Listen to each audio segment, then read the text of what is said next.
La guía en foco ha sido galardonada con el premio Bartolomé Hidalgo por la Cámara del Libro del Uruguay. Presenta Carrasco Viajes, anotate en la próxima salida en grupo a Machu Picchu en noviembre.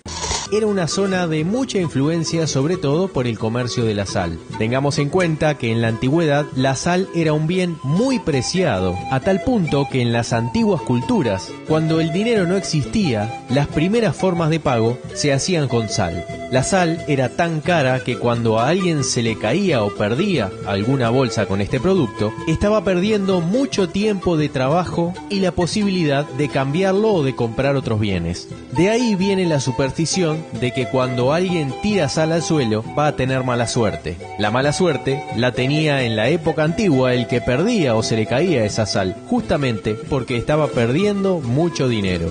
Seguimos recorriendo las salineras de Maras. Los trabajadores caminan diariamente por estos pequeños senderos hechos de sal, dirigiendo el agua hacia las piletas.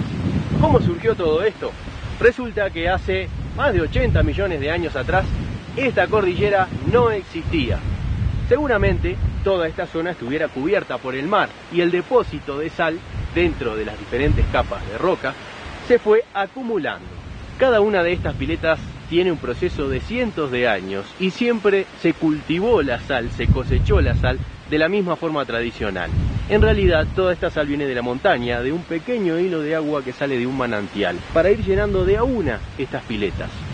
Cada proceso de llenado y cosecha de sal de la pileta lleva 30 días, o sea que en un mes se sacan aproximadamente 300 kilos de sal por pileta.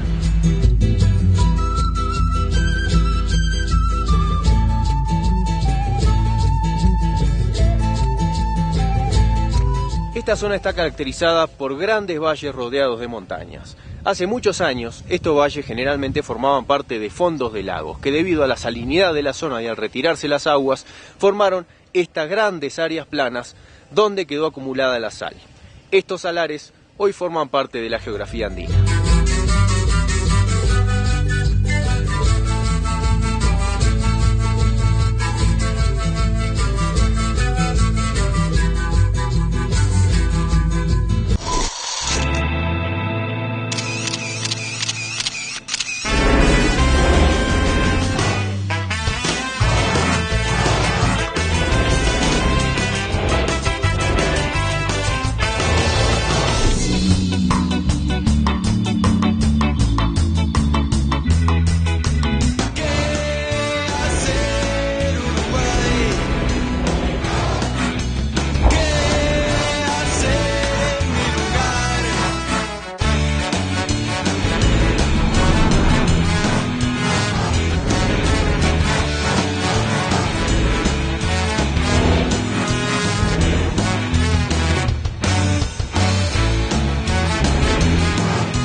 Este lugar es impresionante, estamos a punto de recibir una tormenta, se viene a partir de la cordillera, del otro lado ya vemos la lluvia, pero estamos en una salinera. Estas salineras vienen desde las épocas pre-incas, antes de que creciera y naciera la cultura inca, ya se explotaban estas minas de sal, que son muy particulares, porque no son sedimentos de lagos salados, no son fondos de mares que ya no existen, sino que es la misma agua de la montaña, que viene desde la cima de esta parte de la cordillera. Algunos picos llegan a tener hasta 6.000 metros de altura. Es agua termal, sale caliente y con muchas sales minerales. ¿Por qué? Bueno, porque justamente la lluvia, que ahora nos va a cubrir, descarga el agua en los picos de las montañas. Desde ahí algunos se congelan, otros tienen nieves permanentes y después se deshielan. ese deshielo va filtrando entre la roca y después esa misma agua sale a la superficie, en este caso caliente y con sales minerales que son filtradas dentro de la misma montaña.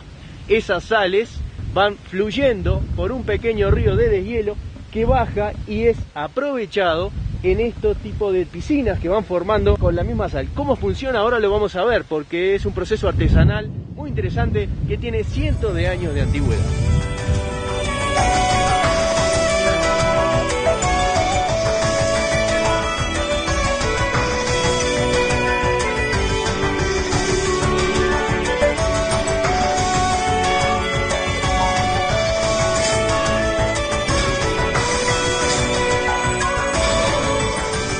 Cada una de estas piletas tiene un proceso de cientos de años y siempre se cultivó la sal, se cosechó la sal de la misma forma tradicional.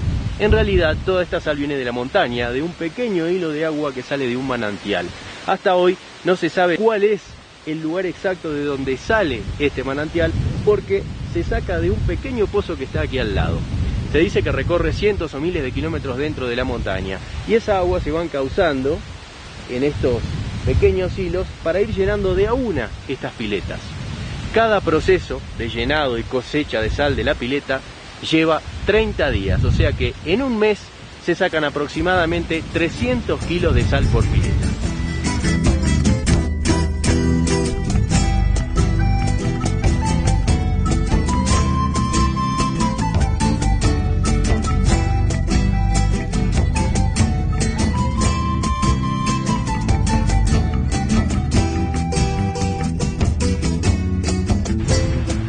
El agua que corre por estos pequeños canales se va dirigiendo hacia las distintas piletas y se va llenando en un proceso de 3 días cada vez. Cuando se llena una pileta, en 3 días el agua se evapora y va quedando una pequeña capa de sal. Las capas de sal que quedan más abajo, contra el suelo arcilloso, no son de tanta calidad como las superiores, que son puras. Y cada 3 días se vuelve a llenar esta pileta y esperar a que ese proceso evapore el agua y vuelva a formar una capa de sal. Esto se hace durante 10 veces para llenar totalmente una pileta de sal. Por lo tanto, este es el proceso de un mes, 30 días, o sea, 10 llenados de 3 días cada uno.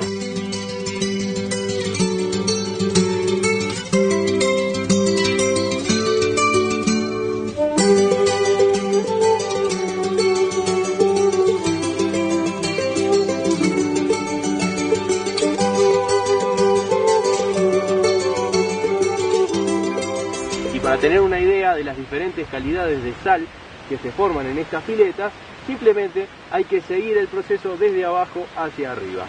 Estas calidades de sal, una vez que son sacadas de la pileta, cosechadas, se van clasificando y así sale o bien sal medicinal, sal para sales de baños o para infinidad de usos, porque algunas incluso después tienen un agregado de ciertos productos como yodo para consumo humano.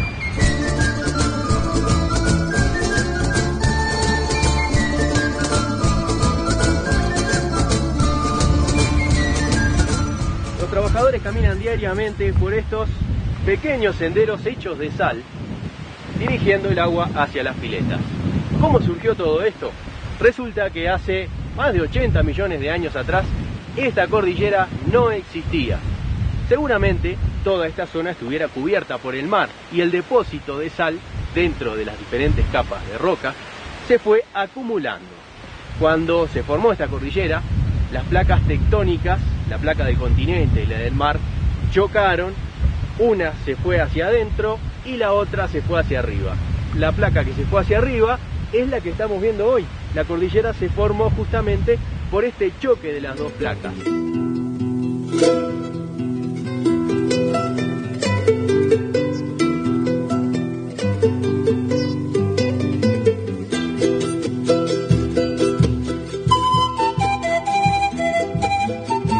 Durante miles de años, el deshielo y la erosión de los ríos que bajan de las montañas fueron arrastrando sedimentos que se depositaron en el valle. Estas pequeñas partículas microscópicas forman una arcilla de muy buena calidad que los incas utilizaban para las construcciones. Esta arcilla también se usaba para la fabricación de elementos cotidianos como cuencos, ollas u otros instrumentos utilizados en la vida diaria. Pero también, con el desarrollo de las artes, los antiguos pueblos dejaron un legado de esculturas, pequeñas figuras y elementos religiosos de gran valor artístico, muchos de los cuales todavía hoy son fabricados por sus descendientes utilizando las técnicas milenarias de los antiguos incas.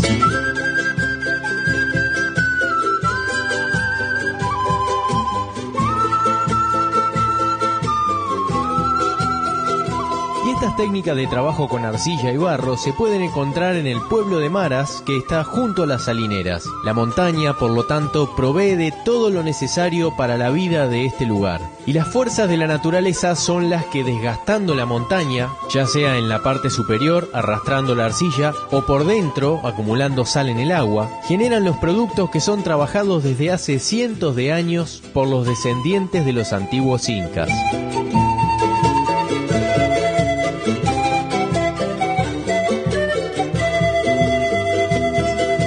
En el pueblo de Maras también podemos encontrar antiguas construcciones coloniales todavía hechas de barro y paja. Muchas de las entradas de las puertas están talladas en piedra y tienen cientos de años de antigüedad. Hoy es un pequeño pueblo aislado de los grandes lujos de la ciudad, pero en la época en que se fundó como población durante el período colonial, atrayendo a la gente que ya no podía vivir en la capital, Cusco era una zona de mucha influencia, sobre todo por el comercio de la sal. Tengamos en cuenta que en la antigüedad la sal era un bien muy preciado, a tal punto que en las antiguas culturas, cuando el dinero no existía, las primeras formas de pago se hacían con sal. La sal era tan cara que cuando a alguien se le caía o perdía alguna bolsa con este producto, estaba perdiendo mucho tiempo de trabajo y la posibilidad de cambiarlo o de comprar otros bienes. De ahí viene la superstición de que cuando alguien tira sal al suelo va a tener mala suerte. La mala suerte la tenía en la época antigua el que perdía o se le caía esa sal, justamente porque estaba perdiendo mucho dinero. Seguimos recorriendo las salineras de Maras.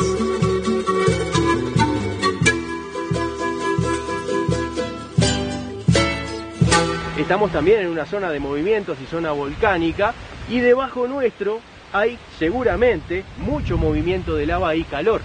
Así que pensemos que las placas que antes estaban horizontales y probablemente cubiertas por un mar que depositó sal, al chocar subieron, y esa sal acumulada es la que está hoy en la cima de la montaña a más de 5.000 metros. El agua de lluvia seguramente escurre, formando ríos subterráneos, lavando esta sal y trayéndola hasta hoy. O sea que la misma naturaleza, durante un proceso de millones de años, nos da la posibilidad hoy de extraer los minerales que están ocultos adentro de la montaña.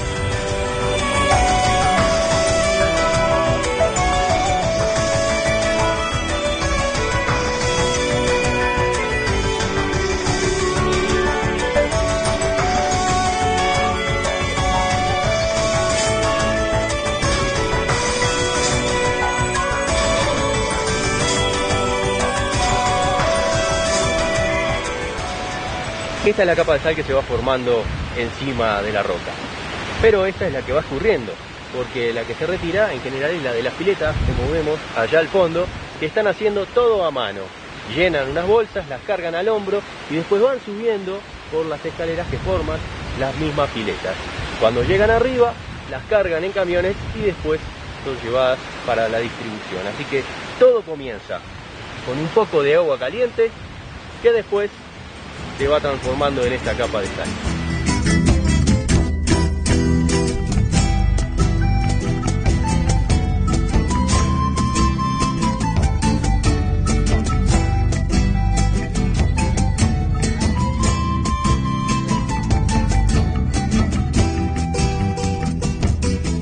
La tormenta pasó de largo, por suerte.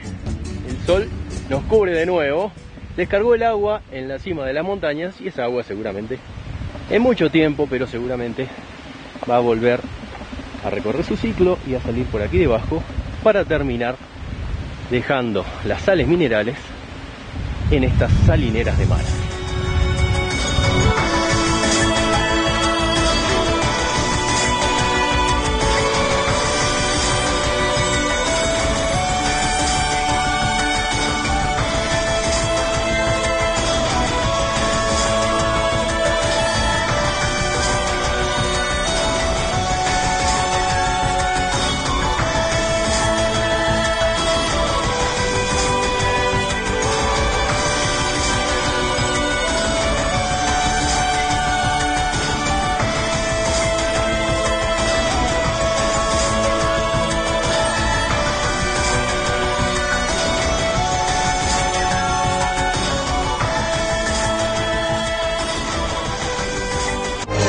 Si te quedaste con ganas de ir a Perú, te invitamos a que te sumes a nuestra nueva salida acompañada para conocer todo lo que vivimos en Lima, Cusco, Valle Sagrado y Machu Picchu. No te lo pierdas este año, comunicate con Carrasco Viajes y reserva tu lugar. Salimos el 6 de noviembre y son lugares limitados. Carrasco Viajes, desde hace 10 años, la nueva manera de viajar.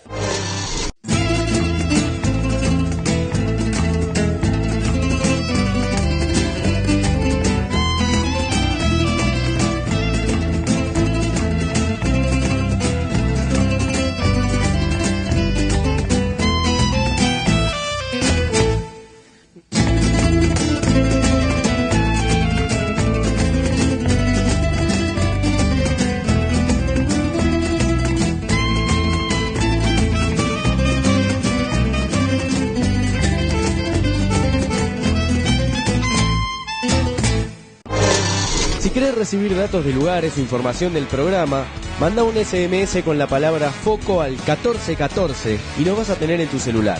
Manda FOCO al 1414.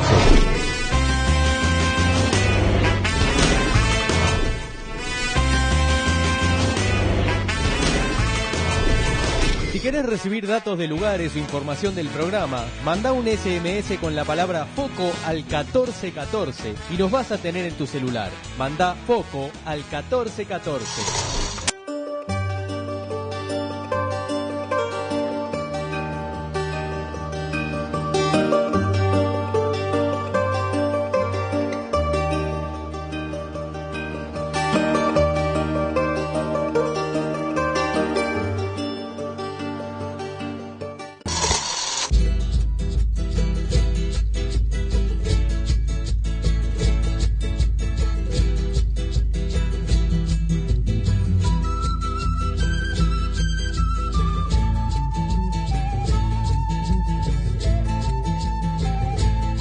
Esta zona está caracterizada por grandes valles rodeados de montañas. Hace muchos años, estos valles generalmente formaban parte de fondos de lagos, que debido a la salinidad de la zona y al retirarse las aguas, formaron estas grandes áreas planas donde quedó acumulada la sal. Estos salares hoy forman parte de la geografía andina.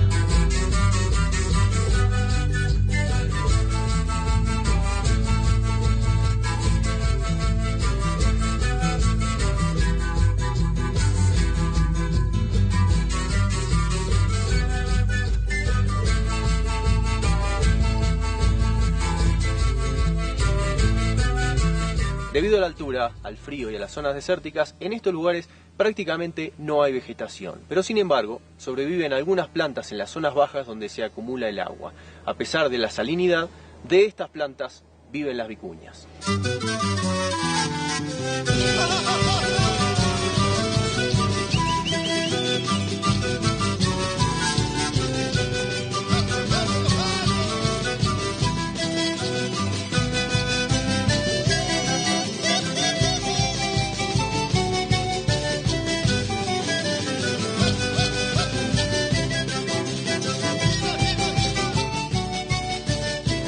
En estos sitios hay pocos lugares donde la montaña da paso y es en estos lugares donde se construyen las carreteras. Generalmente, la mayoría de las veces van por las planicies junto a los salares. En este momento estamos llegando al salar de Jama, que además es el paso de frontera entre Argentina y Chile.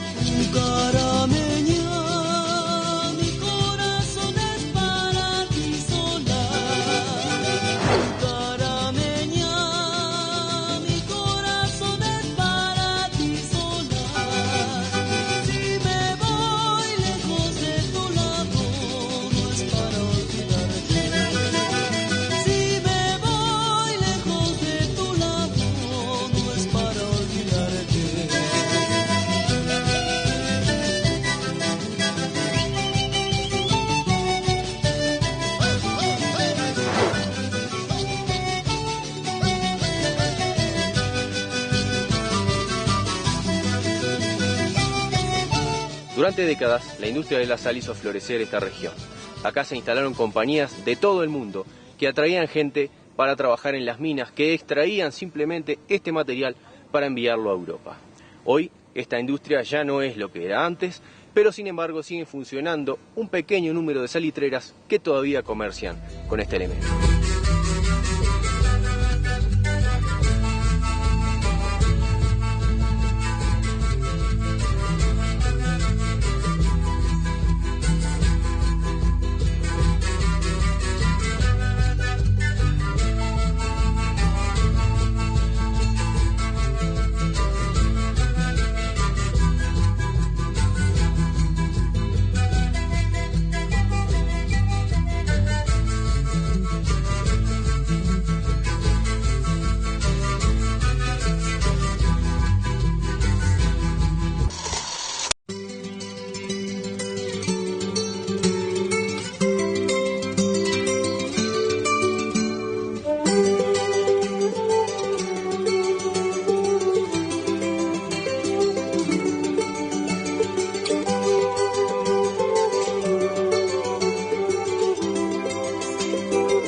primeras civilizaciones que se establecieron en esta zona datan del año 300 a.C., cuando los púcara eran característicos por sus grandes construcciones en forma de pirámides.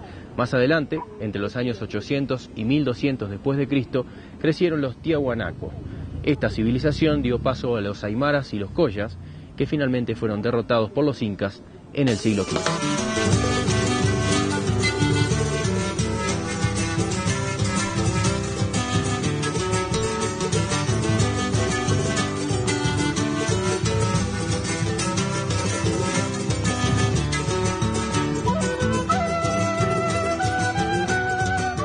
Cuando los conquistadores españoles que estaban establecidos en Cusco empezaron a tener noticias de las riquezas que había en esta región, llegaron a la zona.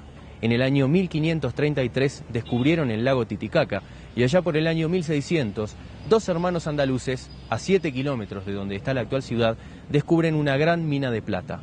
Fue así que estos andaluces deciden fundar la primer ciudad de la zona, que en ese entonces se llamó San Luis de Alba.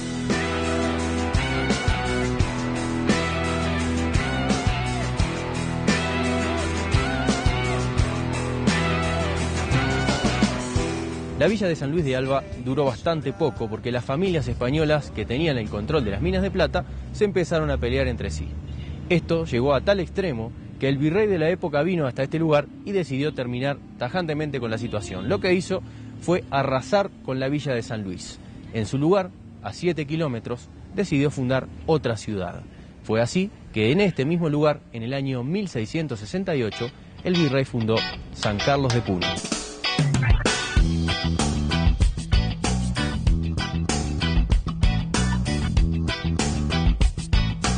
Esta ciudad fue fundada como San Carlos de Puno en el año 1668. Está ubicada al sureste del país, es capital de la región de Puno y principal frontera del sur del Perú. Está además ubicada a orillas del lago Titicaca, que también le sirve de límite con Bolivia. Vamos a conocer Puno.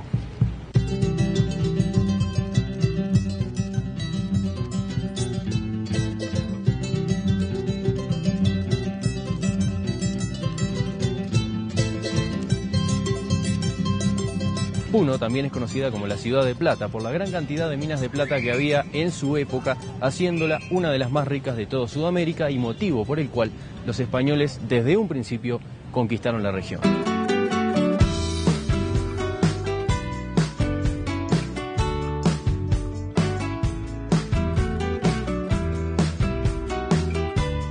La ciudad de Puno está ubicada a orillas del lago Titicaca y se caracteriza por tener un clima frío y seco. Este lugar tiene dos estaciones bien marcadas, una que empieza en mayo hasta septiembre, la estación seca, y la estación de lluvias que empieza en octubre y termina en abril.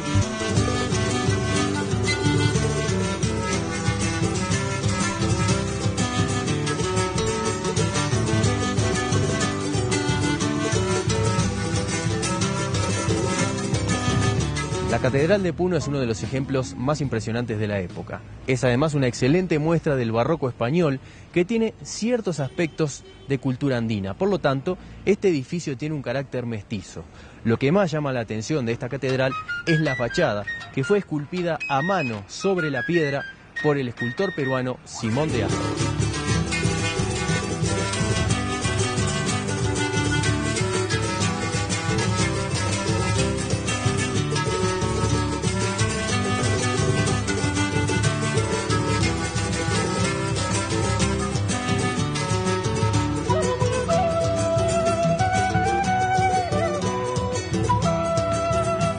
De lejos la fachada llama la atención, pero cuando uno se acerca es mucho mejor.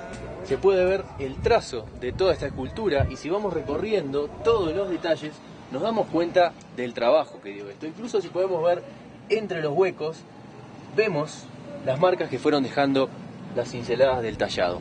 Pero esto es mucho más impresionante si tenemos en cuenta que, por ejemplo, esto que estamos viendo acá es solamente la milésima parte de todo el conjunto.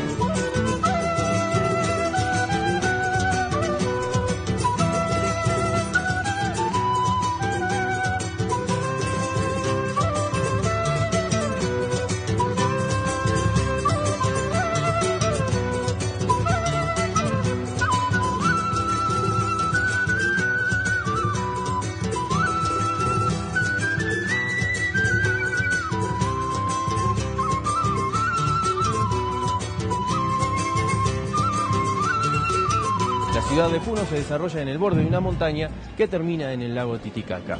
El centro de la ciudad está a unas 15 cuadras del lago y se organiza básicamente en torno a dos plazas, saliendo de la plaza principal donde está la catedral y unidas por una peatonal.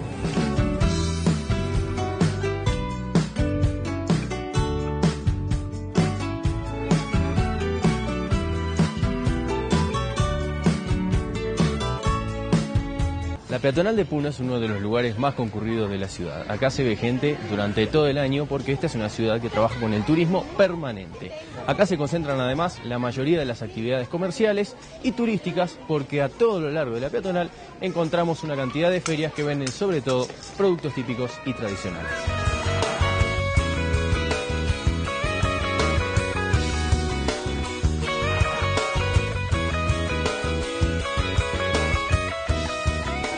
Puno es una ciudad universitaria donde hay un montón de institutos y colegios, por lo tanto, por las calles permanentemente vemos niños y jóvenes generalmente ataviados con sus uniformes de los colegios. Esto hace que muchas actividades en esta ciudad estén orientadas hacia la juventud.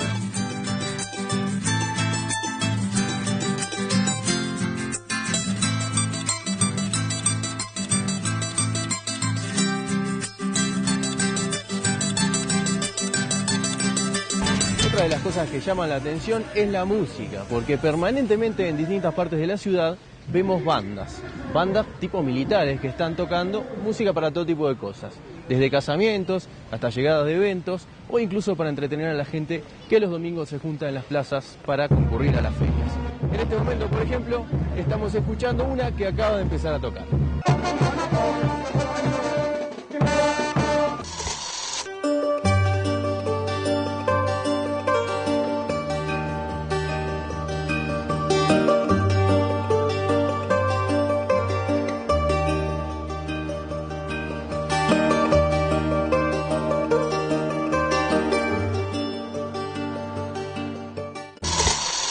¿Querés darte esos gustitos que siempre quisiste? Ahora, gracias a OLX, podés hacerlo rápido y fácil. Te bajás la app de OLX, publicás gratis eso que no usás o que quieras renovar, lo vendés sin pagar comisión y listo. Hacés platita extra así de fácil. ¿Y vos, qué esperás para darte un gustito? Publicá eso que no usás con la app de OLX y hacé platita para disfrutarla como quieras. Con OLX, vender es fácil.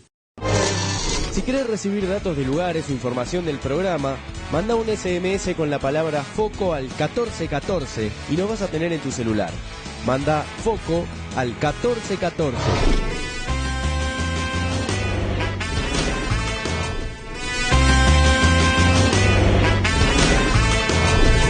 Si querés recibir datos de lugares o información del programa, manda un SMS con la palabra FOCO al 1414 y nos vas a tener en tu celular. Manda FOCO al 1414.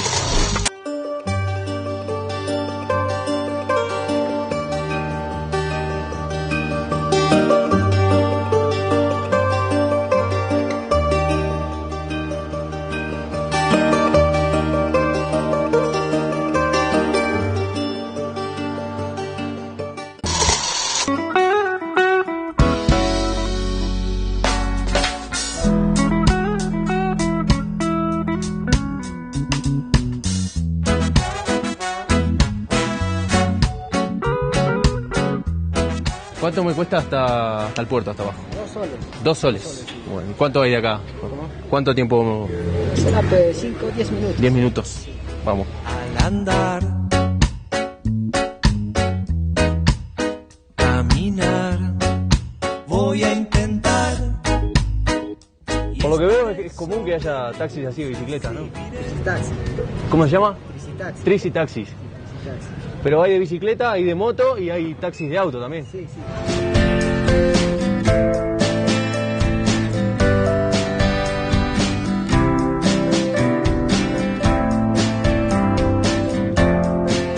¿Cuánto hace que trabajas vos con el taxi este? Yo, 1 año ya. ¿Un año? 1 año, sí. Ahora, en bajada está todo bien, pero cuando tenés que llevar a alguien hasta allá arriba del cerro, Sí. No, normal también subo, pues. ¿subís bien? Sí, pero ya cobro un poco más ya. Ah, cobrás más. Sí. O sea que cobrás según si vas para arriba o para abajo. Sí, sí. ¿Y cuántas horas trabajás? Todo el día. ¿Todo el día? Sí, todo el día. Salgo a las 8 y me voy a las 5 o 6 de la tarde. Sí. ¿Y la mayoría de la gente que llevas son de acá de Puno o son turistas? Sí. También turistas de acá de Puno, de todo un poco, pues. Si yo me subo abajo en el puerto y te digo que me llegues hasta el mirador de allá arriba. Ah, no, ya no subo.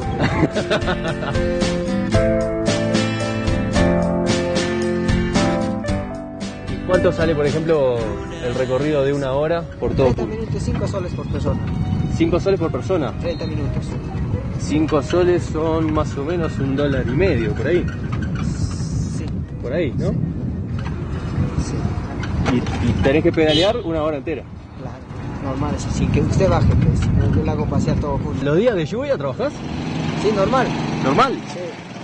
Ah, cuando llueve ya no, pero un ratito me guardo hasta que pase la lluvia. Si no pasa, ya no trabajo. Ah, o sea que si llueve mucho no. Ya no, pues ya. Sí, ya no sube también.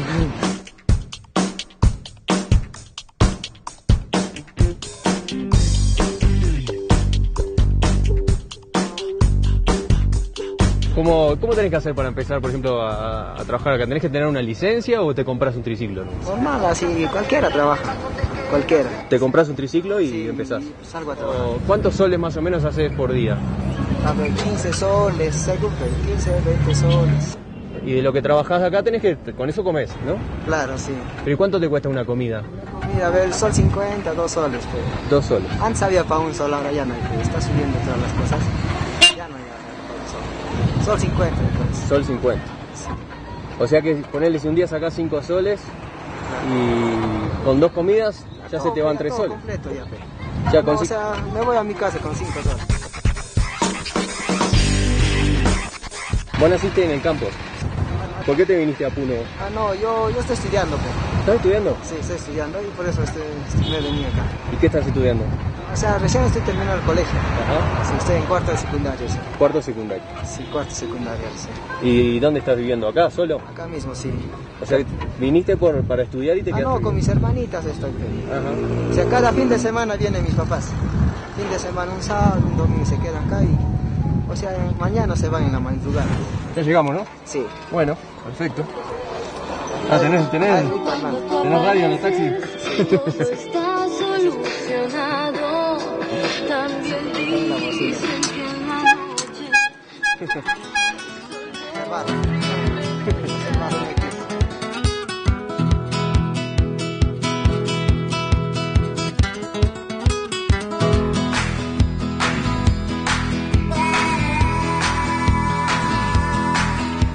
Este es uno de los medios de transporte más utilizados acá, los tri-taxi, como le dicen acá, trici-taxis. Por lo que vemos es de lo más barato que hay. Y la gente de acá lo utiliza, bueno, nosotros nos acabamos de bajar y se subió una persona cargada que iba bastante más arriba de lo que nosotros nos subimos. Por lo que vemos, las cosas acá no son muy caras, la vida no es muy cara tampoco, pero bueno, esta persona se vino del campo acá a estudiar, se está pagando los estudios, trabaja todo el día y trabajando todo el día en una bicicleta gana $5, que a veces le da solo para la comida. Así todo, sin embargo, por lo que vimos no se quejaba, o sea, él estaba bien con su trabajo y mucha gente joven de acá se ve que hace eso, porque la mayoría de los conductores de trici taxis son jóvenes, lógicamente, porque en una ciudad que la mayoría es pendiente, es muy complicado estar pedaleando todo el día y más si tenés que llevar carga. Llegamos al puerto, así que vamos a recorrerlo.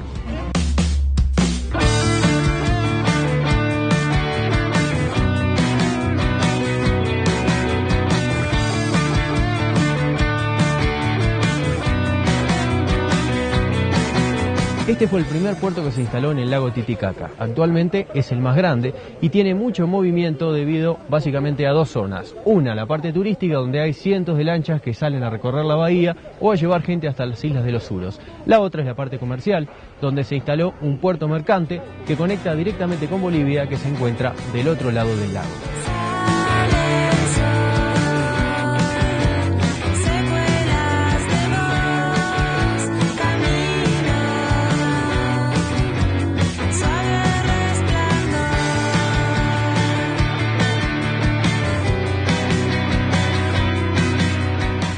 Este puerto tuvo una actividad muy importante, sobre todo en la Guerra del Pacífico, porque a pesar de ser un lago y estar en la altura, el gobierno peruano tuvo que enviar varios guardacostas, trasladarlos por tierra hasta este lugar para controlar a los habitantes de Puno que se habían rebelado contra los atacantes.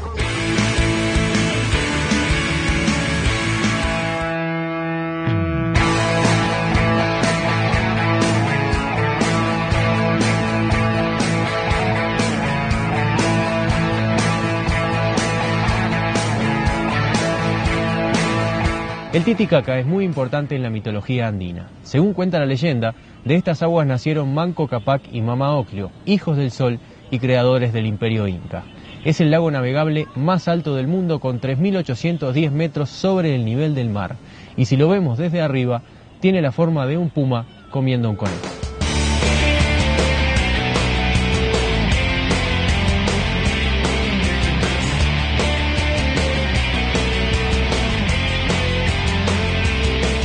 Esta es una de las últimas obras que se hicieron en la ciudad de Puno. Hace unos años se unieron dos partes de la ciudad con un gran malecón que atraviesa la bahía del Titicaca. De un lado queda el puerto, del otro lado la ciudad, y en este paseo peatonal hay réplicas de los intihuatanas que eran utilizados como relojes solares.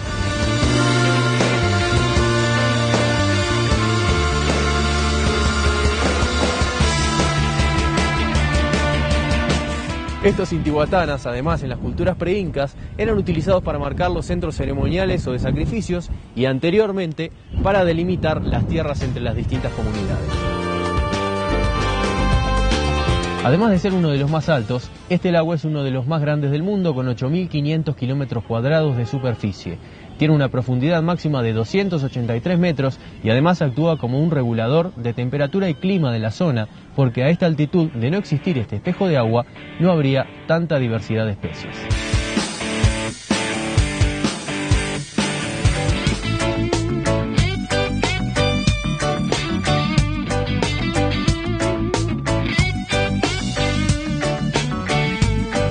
Así como la Plaza de Armas tiene la catedral, al final de la peatonal, esta plaza tiene la iglesia de la Virgen de la Candelaria. Y es muy interesante porque esta calle en realidad conecta dos culturas que permanentemente están conviviendo acá en Puno. Resulta que desde la época de la colonia, a la catedral solamente podían entrar los mestizos y blancos, y por eso en la iglesia de la Virgen de la Candelaria, se encontraban solamente los ciudadanos de acá, los autóctonos de la región de Puno.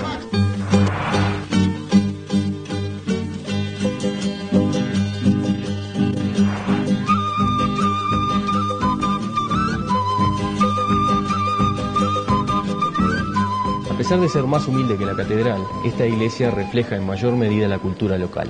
Está hecha casi toda de madera y es muy interesante el contraste de colores que vemos en el altar porque se asemeja mucho más al colorido de las ropas tradicionales.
Presentó Carrasco Viajes. Anotate en la próxima salida en grupo a Perú en noviembre.